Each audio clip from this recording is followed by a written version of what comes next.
Para entender o conflito atual, é preciso primeiro localizar a região. Israel é um país no Oriente Médio, situado na costa do Mar Mediterrâneo. Ao seu lado, espremida entre Israel, o Egito e o mar, fica a faixa de Gaza. Gaza é um pequeno território densamente povoado, governado desde 2007 pelo grupo Hamas. A vida em Gaza é marcada por um bloqueio imposto por Israel e pelo Egito, que restringe a circulação de pessoas e mercadorias. Essa situação de isolamento e controle cria um ambiente de constante tensão, que serve como pano de fundo para a violência que se desenrola na região há décadas e que explodiu de forma sem precedentes em 2023, chocando o mundo.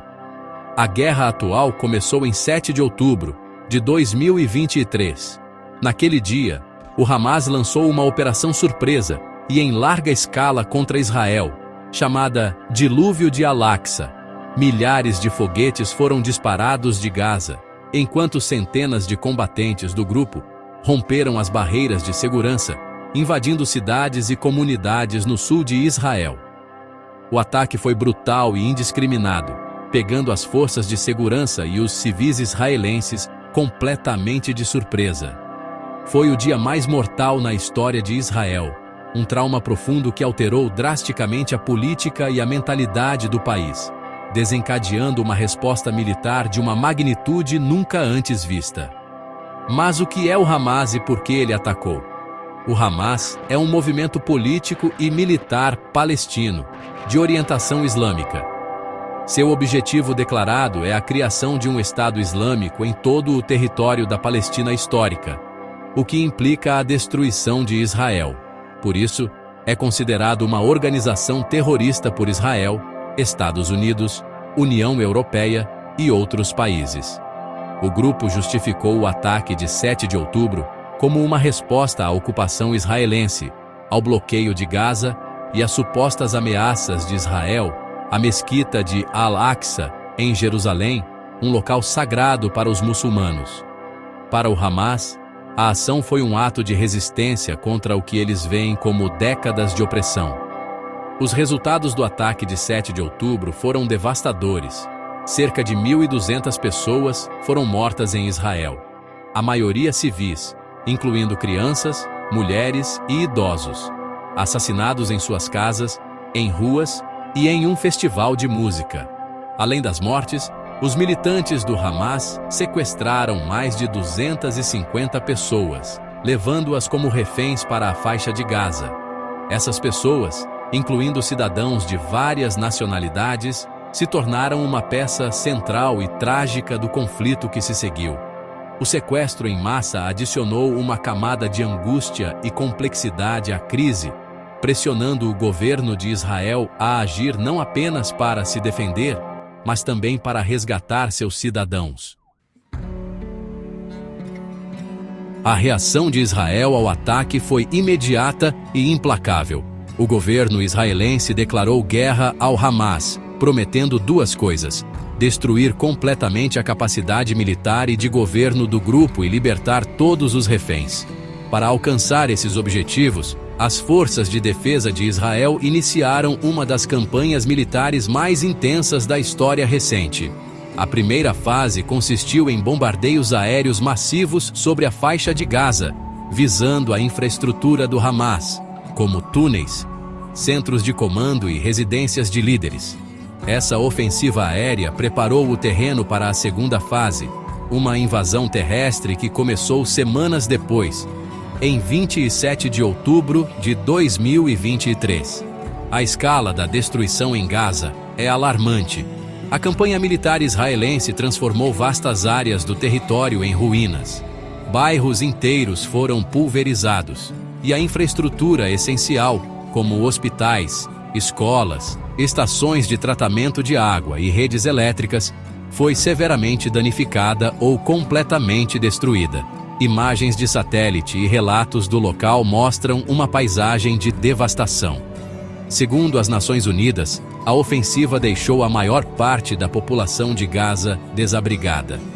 Quase 2 milhões de pessoas, de uma população de 2.300.000, foram forçadas a deixar suas casas, buscando refúgio em abrigos superlotados, tendas ou em meio aos escombros, em uma luta desesperada pela sobrevivência.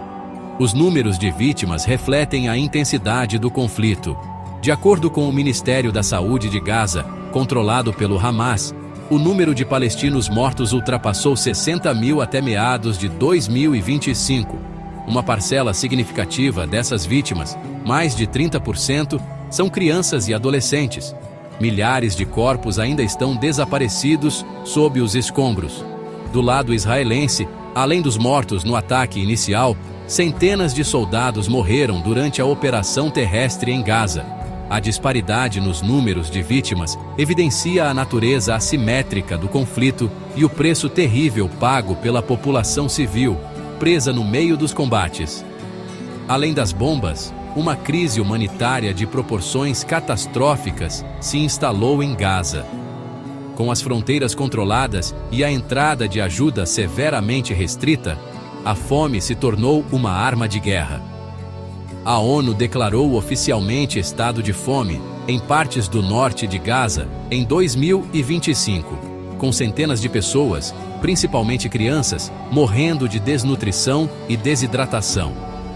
O sistema de saúde entrou em colapso total, sem hospitais totalmente funcionais. Doenças erradicadas, como a poliomielite, ressurgiram devido à falta de água potável e saneamento. A população civil de Gaza enfrenta uma luta diária não apenas contra a violência, mas também contra a fome e as doenças.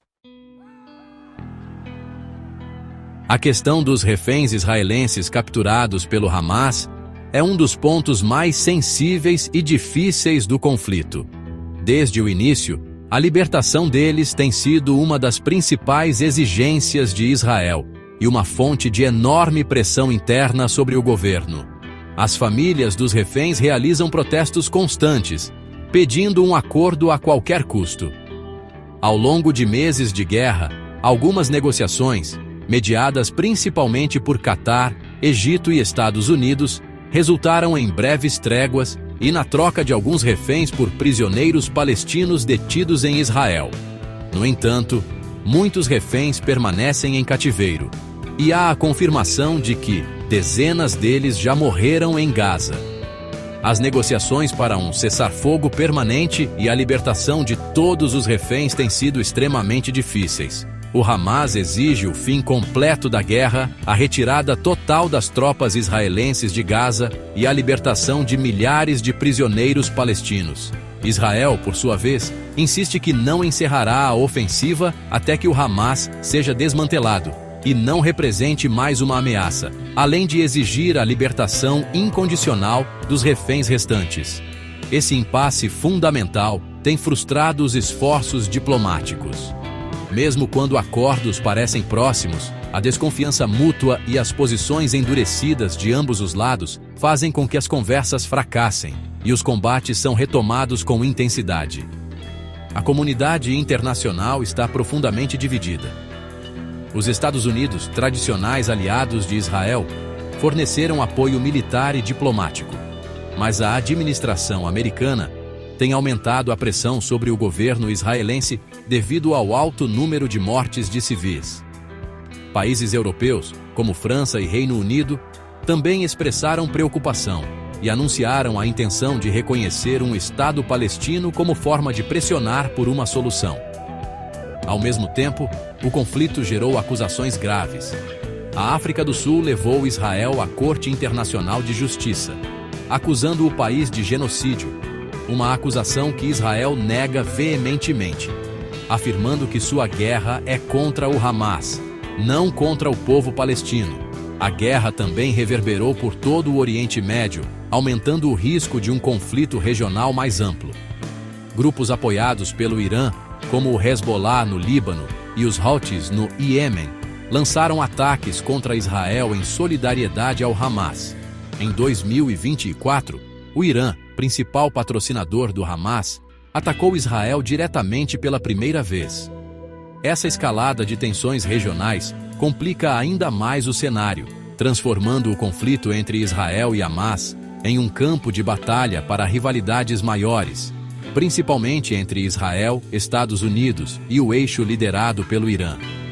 A instabilidade regional é mais um obstáculo para a paz.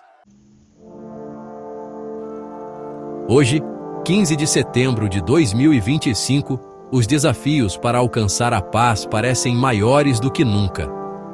Após quase 2 anos de guerra, o Hamas, embora enfraquecido com a morte de líderes importantes como Ismail Haniyeh e Yahya Sinwar, ainda não foi completamente derrotado. O grupo continua a oferecer resistência em Gaza, e sua ideologia permanece viva entre parte da população palestina. Do lado israelense, a sociedade está dividida entre aqueles que apoiam a continuidade da guerra até a vitória total e aqueles que priorizam um acordo para libertar os reféns. A destruição em Gaza é tão vasta que a reconstrução levaria décadas e bilhões de dólares, uma tarefa impossível sem um plano político claro para o futuro do território. A principal questão que impede qualquer progresso é a ausência de um caminho viável para o dia seguinte em Gaza. Israel se recusa a permitir que a autoridade palestina, que governa partes da Cisjordânia, assuma o controle de Gaza, temendo que isso crie um novo vácuo de poder. Ao mesmo tempo, a comunidade internacional se opõe a uma reocupação israelense de longo prazo. Sem um acordo sobre quem governará Gaza e garantirá a segurança no futuro, qualquer cessar-fogo é visto como temporário, apenas uma pausa antes da próxima rodada de violência. A solução de 2 estados, com um Estado palestino independente ao lado de Israel, parece cada vez mais distante, especialmente com a expansão dos assentamentos israelenses na Cisjordânia. Nesse cenário, a urgência de proteger as vidas de civis de ambos os lados é a maior prioridade humanitária. Em Gaza, a população continua a sofrer com a fome, as doenças e a falta de abrigo. Cada dia de guerra significa mais mortes e mais sofrimento para milhões de pessoas inocentes. Em Israel, as comunidades do sul vivem sob a ameaça constante de foguetes, e as famílias dos reféns continuam sua vigília angustiante. A polarização e o ódio cresceram em ambos os lados, tornando a reconciliação um objetivo quase utópico. O ciclo de violência alimenta mais violência, e as crianças que crescem em meio a essa guerra correm o risco de se tornarem a próxima geração de combatentes. A conclusão inevitável é que não há uma solução militar para este conflito.